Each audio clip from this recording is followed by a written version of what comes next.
मलाई त रमाइलो लाग्यो हैन। अब एउटा छोटो दूरीमै यहाँको मौसम चाहिँ धेरै फरक छ। हामी तलतिर अलिकति गर्मी नै जस्तो थियो।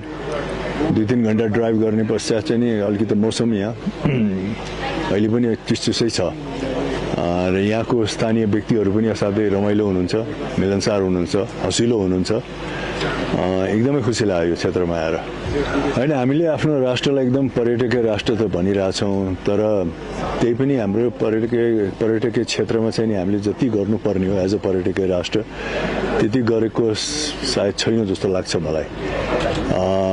हामीले आफ्नो विभिन्न पर्यटकीय स्थलहरूलाई अझ बढी उजागर गर्ने, अझ अन्तर्राष्ट्रिय क्षेत्रमा परिचय गराउन हामीले अझ सशक्त रूपमा सकिरहेको छैनौँ।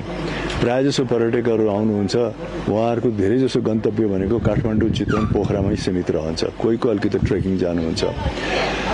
तर नेपालमा पूर्वदेखि पश्चिम, हिमालदेखि तराईसम्म विभिन्न पर्यटकीय हिसाबले चाहिँ नि आकर्षित क्षेत्रहरू छन्, जसलाई चाहिँ हामीले उजागर गर्नुपर्छ, जसलाई चाहिँ हामीले यसको परिचय दिनमा चाहिँ हामी अगाडि हुनुपर्छ, ताकि अन्तर्राष्ट्रिय क्षेत्रले पनि थाहा पाओस् कि नेपालका विभिन्न भूभागमा चाहिँ नि पर्यटकीय हिसाबले लायकका क्षेत्रहरू छन्।